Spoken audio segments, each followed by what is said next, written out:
Hello. Hello and welcome, ladies, gentlemen, people who don't go by either. Ghouls, ghosts, gremlins and zombies, witches and Wiccans, werewolves and duendes, and all of the other horrifying and fiendish creatures of the night. I welcome you to Marko's Crypt, the show that serves as my channel's very own Halloween special. In July. Now, I know what you might think, Halloween, that's in October, yeah, but the horrors of carving pumpkins and the tricks and treats of October are pretty spooky, admittedly. There's a lot of spooky stuff in October. But you know what truly is scary? Because Halloween has that allure. It attracts us. We love it. We wait for it eagerly. But you know what truly is scary? The sweltering heat, the crowded beaches, swimming with sweaty people, and perhaps worst of all, the sand. Oh, the sand. So, I figured, because right after Thanksgiving, Christmas starts, and the supplies are there, right when Thanksgiving ends. They don't even give us Halloween fans time. So why not say, screw the system and just start Halloween right here, mid-July? Why not? And for that, I am here on this beautiful, or perhaps not so beautiful, July night, in my very own little sanctuary, quite frankly, overheating and sweating in this low-budget Dante cosplay. And I am here to bring you a horror most summer by reading to you 7 creepypastas sent to me. Well, 6 of them were sent to me by my dear friends with considerable delay, but they were sent in, and one of them written kind of last moment by the man himself. So, I urge you to sit back, relax, and get ready for the horrors of overly realistic blood, reversed music, and games not behaving quite how they're supposed to, or not being what we remember them to be. Because, oh yeah, we're diving into some gaming creepypastas tonight. And it'll be most bloody, most horrifying, most petrifying. It'll be positively shocking.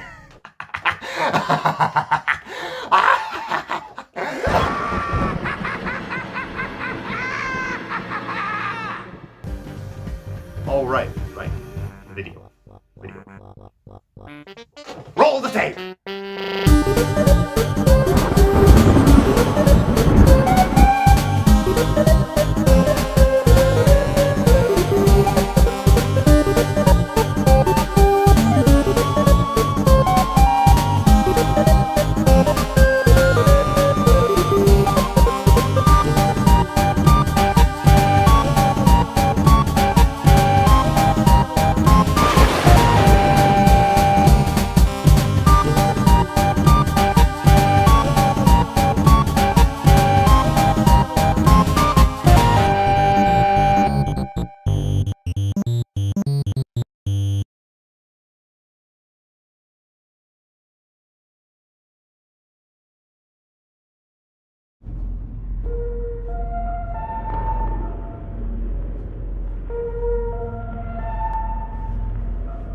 One boring day on May 12 was my 16th birthday. My grandma Irene came into the kitchen and put some sort of disc on the table next to me. I looked down at the round object and it looked kinda cool, I guess, and kinda weird. It had weird black and red scribbles all over it, and they said, "Happy Birthday, Alice."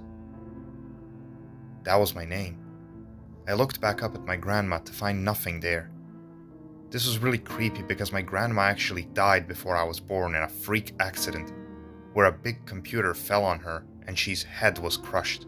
When they lifted the computer, she's body disappeared. And then the computer disappeared. And then my grandpa, Eli Starr, disappeared. I asked my dad about it once. He just screamed 3 times and started saying random numbers.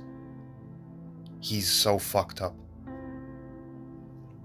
I went to my old busted up computer and found a slot to put the disc, which I think is called DVD. Whatever that's. The slot had weird red and black goo in it. I went to get paper to clean it, but when I came back, the CD was already in the gross gooey slot. How did it get putted there? The screen was turned on and there was an eye staring at me. and over it the text Signalis. The eye was blue and kinda like a robot, but it was also hyper-realistic and it cried blood. The eye followed my cursor when I moved it. There was also noise in the background, like someone reading numbers. Someone like my dad. What is happening? What is the signal? I played the game. In the game, some girl is looking for some other girl. Every couple of seconds, things flashed on the screen. One time it was some book called The King in Yellow. My mom, Yellow, read the book once. After that, she went crazy and suicided herself. Then 2 other times it was the painting Isle of the Dead and Shores of Oblivion. I know because I have them on my wall in my room. At this point I was really scared. There are so many coincidences with game and my real life. But I continued playing. I finished the game. The girl searching for the other girl died in front of a big ship. The ship had a triangle on it. I saw it before, somewhere, once. On my computer. Just as I looked at it, it fucking exploded and flesh and blood guts came out of it. And also, my grandma. Thank you, my granddaughter Alice. Or should I say, Sign Alice. I was game the whole time.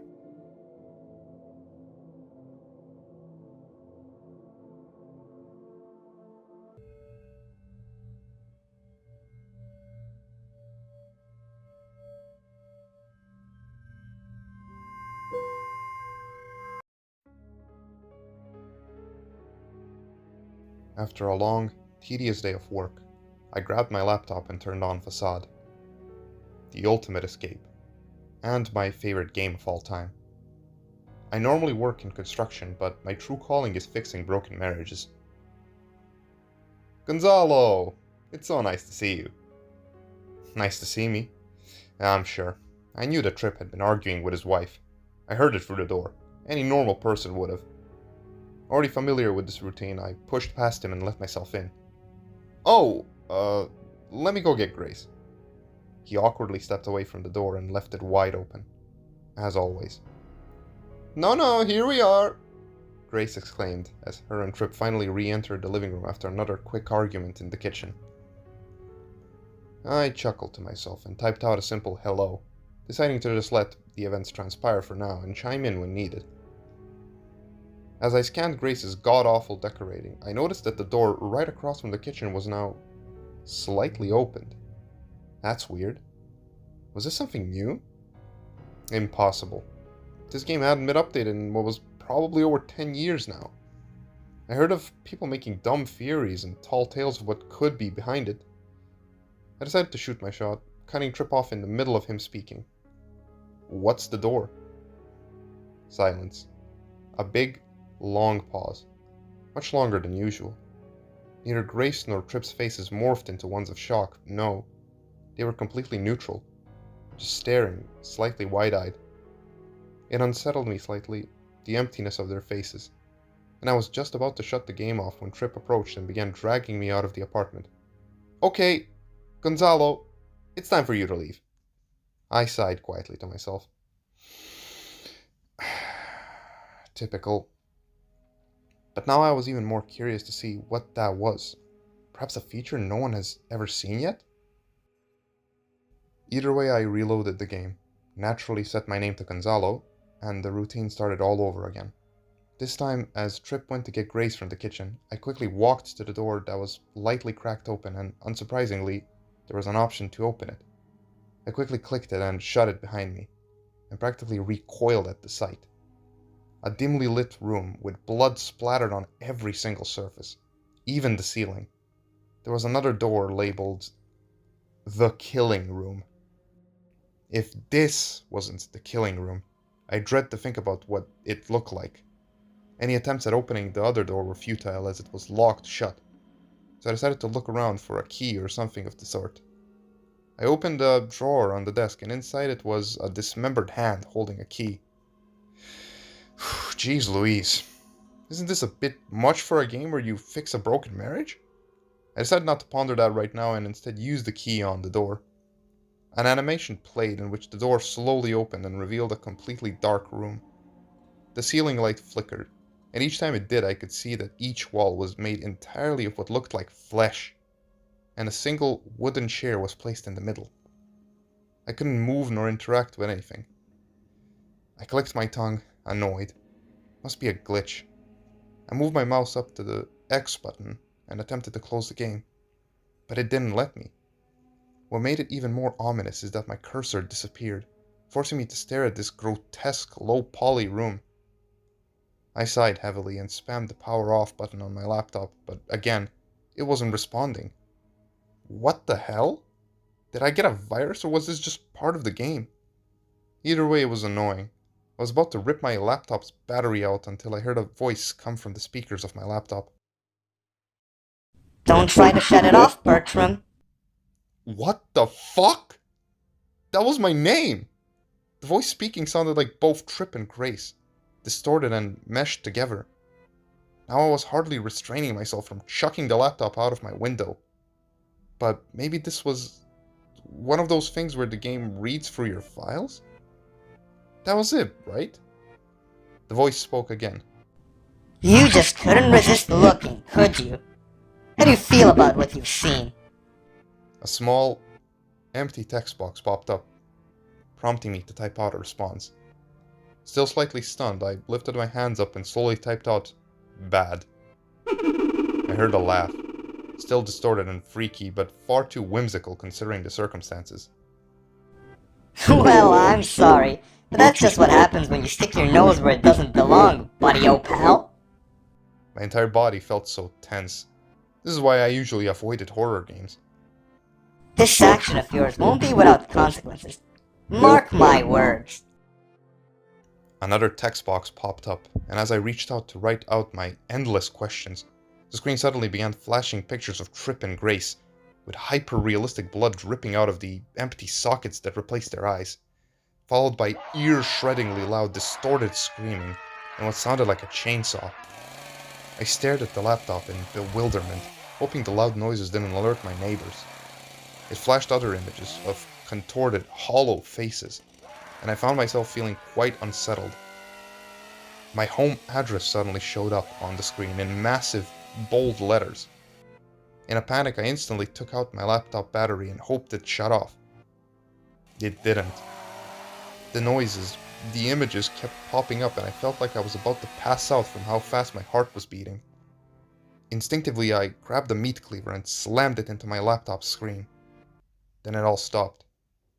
Silence tore through the room, and the screen was black. I slid down to the ground, breathing heavily and attempting to regain my composure. The fact that it was over now was my only reassurance. But it didn't feel like the end. It couldn't be. Whoever, whatever, had my address couldn't just be joking around with me. This felt far more sinister than that. Then, suddenly, my phone rang. It startled me in the moment, but I got up to answer it anyway. It'd be nice to talk to someone after all of that. So without even checking the number, I picked up. Hey there, it's Trip. Wow. Been a long time. But, Grace and I just thought it'd be really nice to see you tonight. So yeah, just, come on over around 8. It'll be fun. Hope to see you tonight. My entire body felt frozen from head to toe, and I was only snapped out of it when I felt a hand upon my shoulder. I live alone.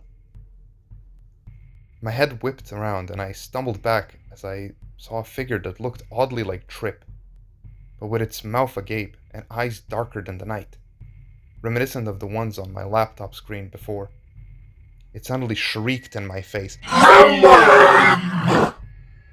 I instantly began running away, only to slip and fall to the ground. I passed out on impact. Upon waking up, it was morning, and the creature from last night was nowhere to be seen. It wasn't all a bad dream. I knew that much, since the meat cleaver was still lodged in my laptop. But as I looked beside it, I saw a neatly folded note. The sight made my heart sink. But if I had any kind of proof of what happened, I could take it to the police, or someone, anyone. I shakily unfolded it, and the following words were scrawled on it in messy, almost indiscernible writing. The Killings Room does not spare survivors. Beware.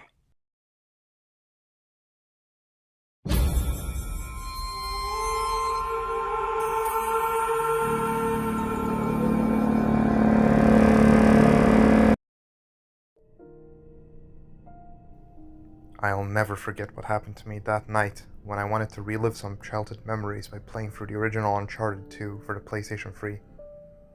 For context, I have a jailbroken CETH25XX Slim PS3 with CFW installed on it.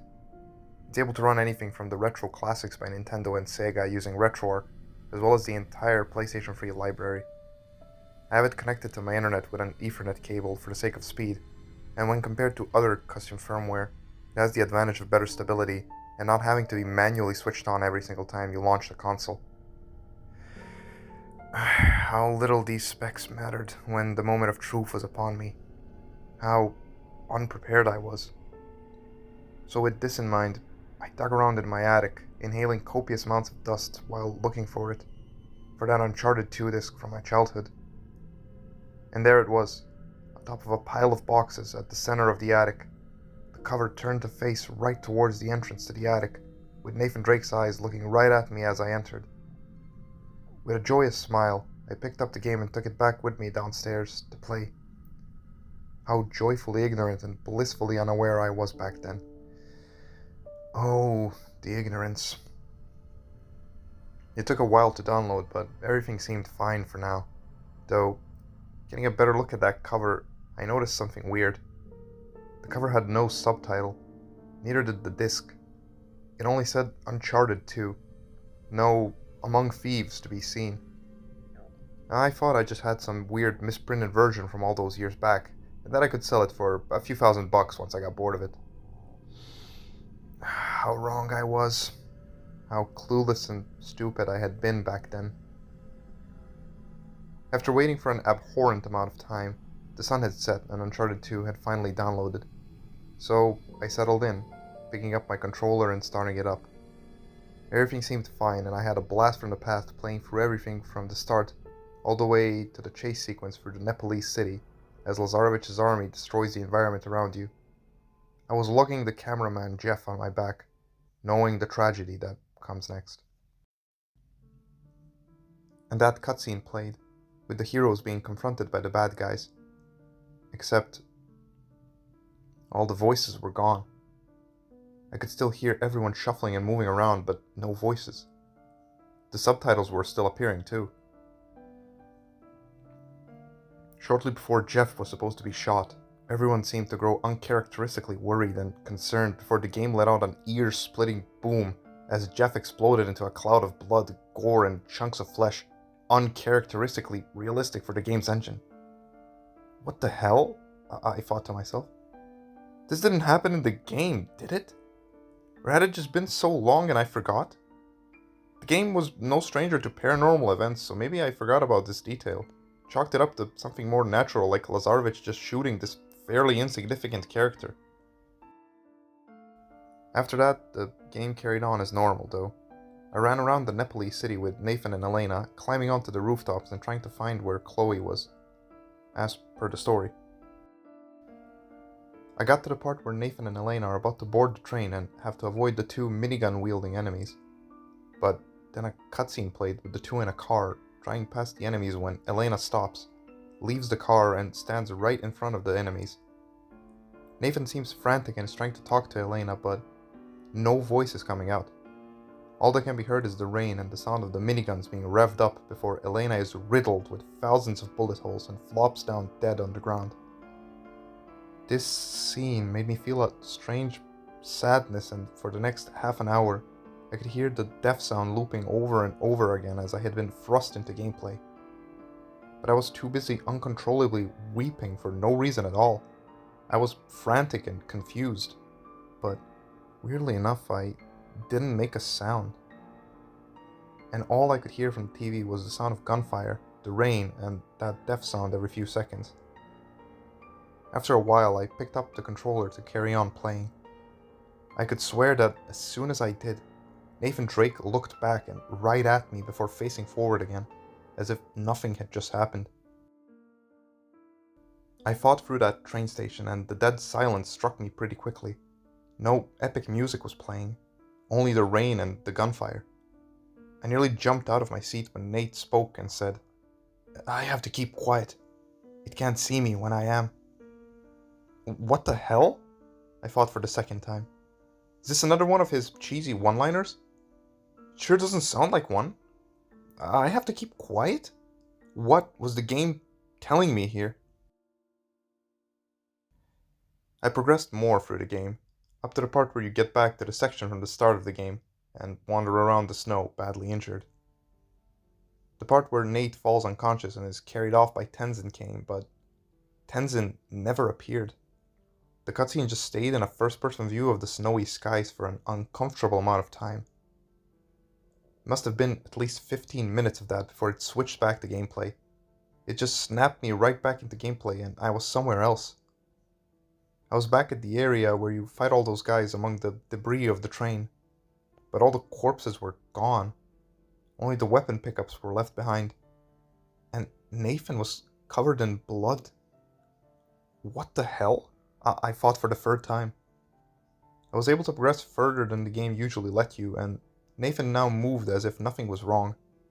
I stocked up on the weapon pickups from the train debris and ran deeper into the snowy mountains to finally find some answers. I don't know for how long I walked. It felt like hours wandering through a wasteland of just snow and more snow. I could swear that the air in my room became colder. I felt cold. In August. It was so damn cold. That is when I came upon a big, gaping pin in the ground. It was the only way forward, as evident by the rising mountains around it. This whole place felt like I was going far out of bounds. The skies had become just grey nothingness, but the ground still had full collision all around. I saw no other choice than to take the plunge into the pit, and so I did. Text for a new chapter faded into the screen.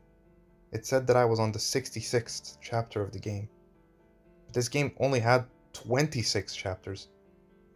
Even weirder was the title of the chapter. It said my full legal name and address. That's what the chapter was called. The place I ended up in was like the icy caves you end up in after the Tibetan village chapter. All my weapons were gone and replaced with a single Desert 5 with infinite ammo. Just like the one that Flynn wields. I thought this was pretty cool, and so I pressed on deeper into the cave until it wasn't. From behind some rocks, I heard whimpering, and as I got closer, one of Lazarevich's soldiers dove out of there and ran from me.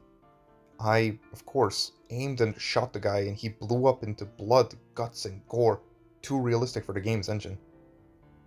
Just like Jeff did. Nathan Drake's model seemed to deteriorate a bit, as if his flesh and skin were withering away from his body. I pressed on further, and this happened several more times. A soldier would run from me, I would shoot him, causing him to explode into a gory mess, and Nate would deteriorate even more. I could soon start to see his ribs and his skull more and more. Nate's eyes were the last to wither away, replaced by glowing red orbs inside of those two skeletal holes. I was eventually just a withered and old skeleton, running around and gunning these men down with my infinite ammo Desert 5. This almost grew into muscle memory from how long I was doing it, shooting soldier after soldier. But my efforts were interrupted by this earth-splitting shriek that erupted from in front of me. And then those damn white emaciated monsters from the first game started to flood the cave. There were so many of them that I had to fight through, groups of them attacking me from all sides. And a single touch of them would kill me, as I would soon find out. As soon as one touched me, Nate's model would return same as normal, and I would have to watch for an uncomfortable amount of time, Nathan Drake being torn apart and mutilated by a group of those creatures. And on each death, it was a different character this would happen to. It would cycle through everyone. Elena, Sully, Chloe, Jeff, Fraser, Tenzin, Eddie, Samuel. Even if Eddie doesn't even appear in any game except for the first one. And Samuel wasn't even a thing at this time, was he? It took me an ungodly amount of time and skill, but I did it, eventually, and made it to this big chamber that was a dead end. Standing in it, I saw him, that damn bastard, Harry Flynn. A cutscene began to play. This is how it went down. You have something of mine, right? You did so well, bringing it to me. Or should I say, you did so well. Flynn then looked straight at the screen, his smirk widening impossibly as the main theme started to play but in reverse and pitched down. What the hell? I said aloud this time. Flynn began to laugh, almost as a response to me. He then spoke again. Hail indeed, my friend. That is where you found yourself. You might be wondering who I am, Emin. I was in disbelief. Was this damn game talking to me? How? How was it possible? Just for the hell of it, I decided to speak aloud. I spoke to the TV, asking Flynn who he was. Though you see, my friend, I am the devil, and you are dying now. And Flynn broke down into a manic, soul-splitting laughter that made my controller rumble. And my PS3 Slim too. I didn't know the console had rumble functionality in it, but I knew that the game had gone on for long enough. As I got up from the couch, I felt my limbs being blasted off by Flynn's Desert 5 as the boss fight began. The skeleton I was playing as was now laying on the ground, a pile of bones. And Flynn had glowing white eyes, and a manic grin on his face as he shot at me. Not at Nate, but at me. My legs came soon after, and I was forced to drag myself along the ground with what was left of my body. I managed to yank the power cable out of the wall with my teeth, right as Flynn had the gun pointed to my head. And as the console became unplugged, there was a look of unbridled anger on Flynn's face. I also regained control of my limbs, which, for some reason, had gone completely numb while I was playing. My limbs? What the hell?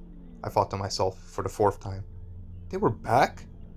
Or maybe they were always here.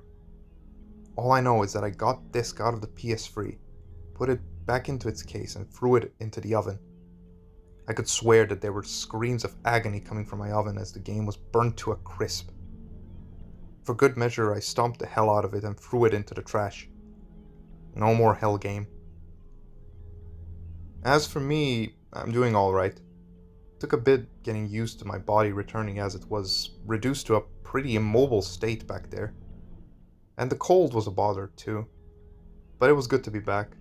My body fully regrown, skin back in place. Cables and cords are a hell of a thing. One Ethernet cable connects you straight to the router. And the router? A gateway to the outside. Freedom.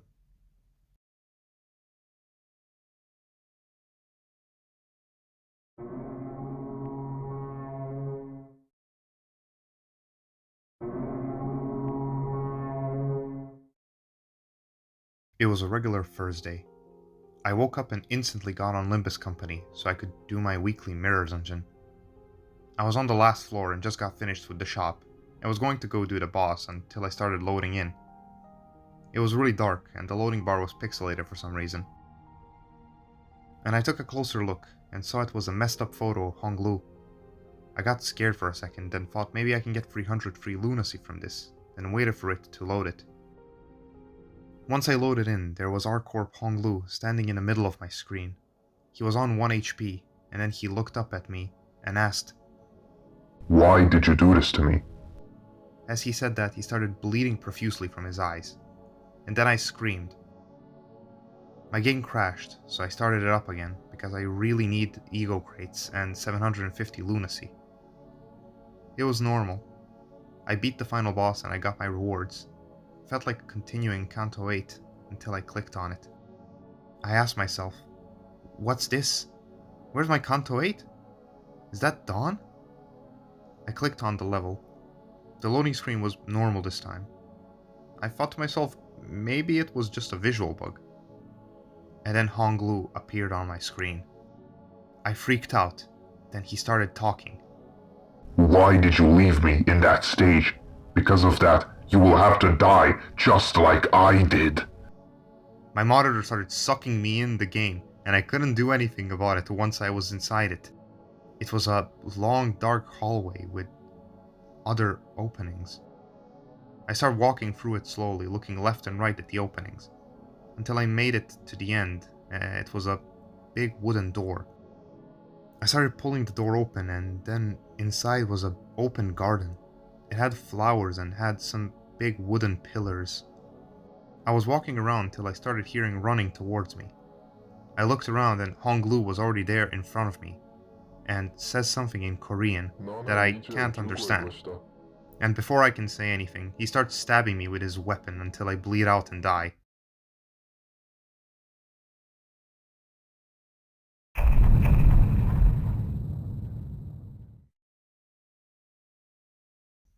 It was October when I was out alone in an unknown neighborhood, on a walk to clear my head, when I saw someone holding a garage sale. It piqued my interest, so I went in to see what they have. It was then that I saw my childhood staring right at me.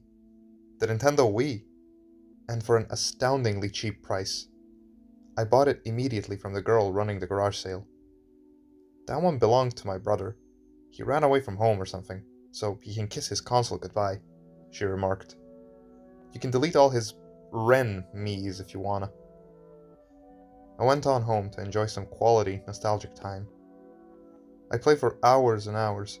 I enjoyed it so much, even if it only came with Wii Sports and Mario Kart Wii.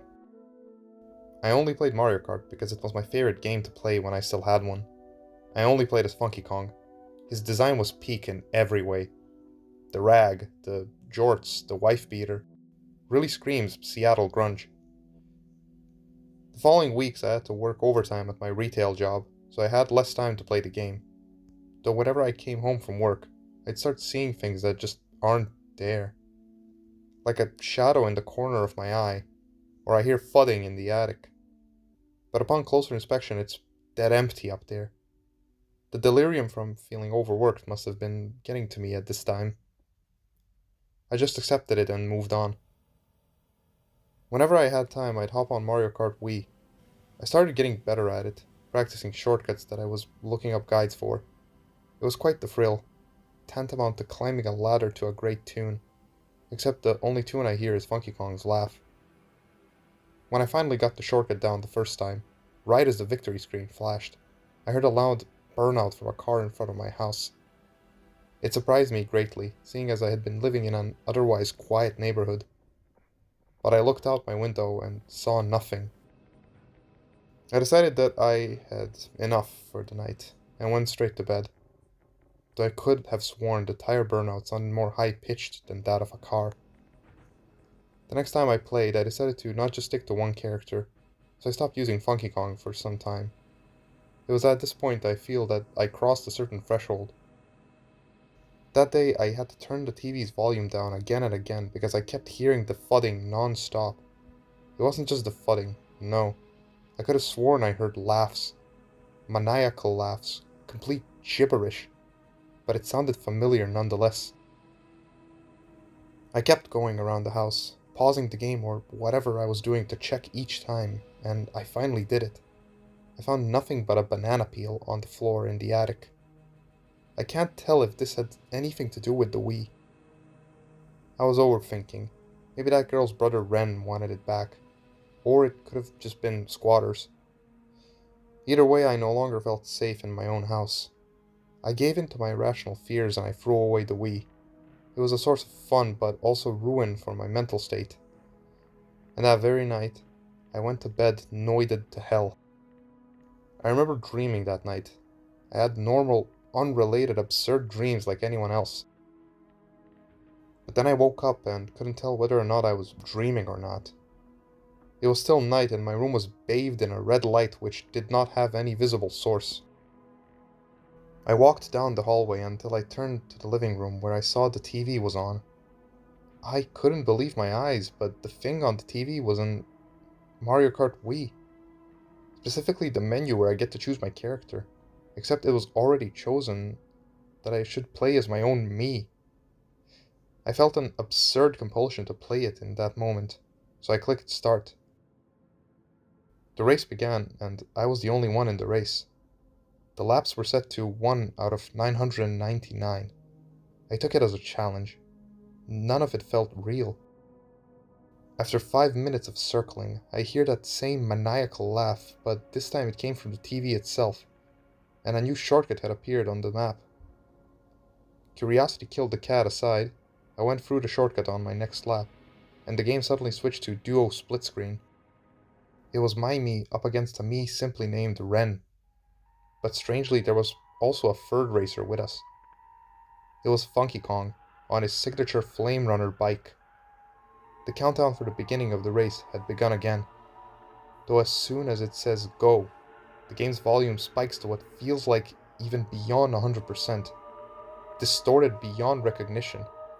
Everything but Funky Kong's hysterical laughter and gibberish which only grew louder and louder, clearer and clearer. My heart was racing along with the game. The map was absurd, unclear, and winding like an old maze game.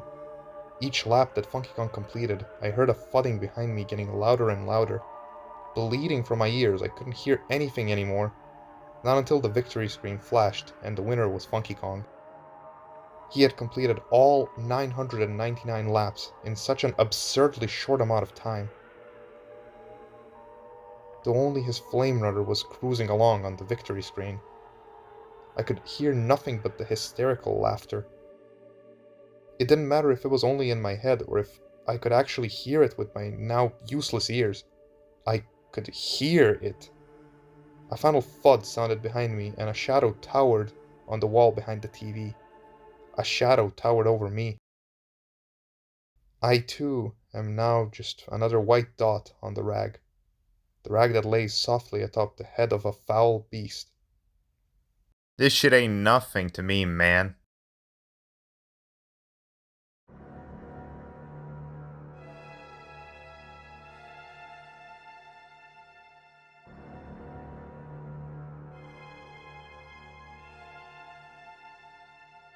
Tuesday, 16th July, 1968.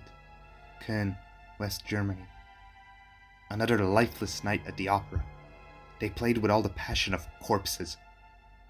The first violins were off-tempo. The brass hesitated on every crescendo.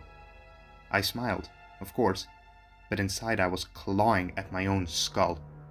I wanted to scream for them. They don't understand what true music is. Real, honest sound. Flesh, bone, fear. The way a scream rises in pitch when the pain deepens. How sobs catch in the throat like a tremolo. There's a structure to it, a composition, if you know how to listen. I heard it again this morning. The last one. Male, mid-30s, I think. The reel played smooth. His voice hit an almost operatic high as I worked the ribcage. Such lungs on him. It's all filled neatly. Reel number 5. Untitled. I think I'll call it Adagio of Sinew in D minor.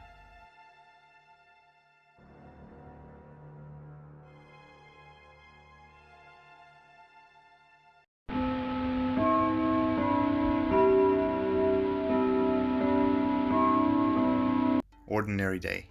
Burton family wanted to move on in New Del Sol Valley town and have fresh new start since their previous was sold due to financial issues, plus taking care of kids. One of them is teenager. Mrs. Anastasia Burton lost her family at early age. There's old house which they used to live together. Now it's belonged to her. Little Lily is doing good in middle school, but teen Sasha was rebel and wild. She didn't like her new school. One random day, Mom Natasha noticed behind her house there was a small graveyard of her past loved ones. More far away was swimming pool, where she used to swim and play when she was younger with her parents and brother. Strange thing happened next day at night. She heard sounds from living room, then hallway, but there was nothing there. She was creeped out, and she checked Lily's room. She couldn't fall asleep. She called her mom. She thought there's monster under bed so she can spray it. She checked her other daughter. She wasn't in room. She sneaked out of house again. Anastasia's husband passed away many years ago. He was astronaut to do his work in space, got hit by steroid. After that, Sasha changed. She tried to sleep, but she couldn't. Little did she knew, house was haunted. Next day she woke up. Her coffee machine was broken. She tried to fix it, almost got electric to it. She told Lily not to go by swimming pool, because there was no ladders or water. She was about to make breakfast. Toast worm in oven was perfect for start of day, but she didn't know it was her last time or meal.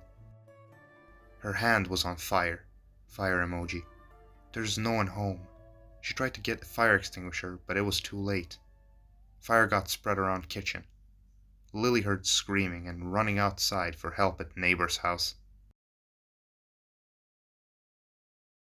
So there you have it, folks. Halloween and some good scares can be had even in July.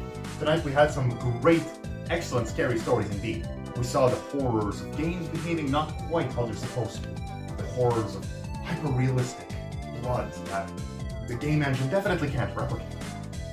Reversed music, and the games that we remember from our childhood not being quite what they used to be. A word of advice from me. When you want to appreciate these kinds of horrors especially, my advice is to eliminate cynicism completely. Not every work of horror you encounter has to be the next Silent Hill or the next Stephen King or Lovecraft novel.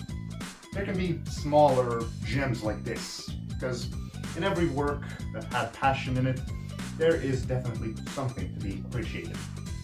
Now, to close off this Halloween special in July, I invite to the stage next to me the author of The Killing Room, Lena. Big round of applause, big round of applause. There we go. Come on stage, come on stage. Alright, now for you, author of a great story, I have just one question, one simple question, and that is, what does... Alright, this girl's right. What does horror mean to you? Ah, it's scary! It's scary! No! No! It's scary! And with that, the next Halloween special, you know when it'll be? October 31st, baby. Let's do it! Oh, fuck!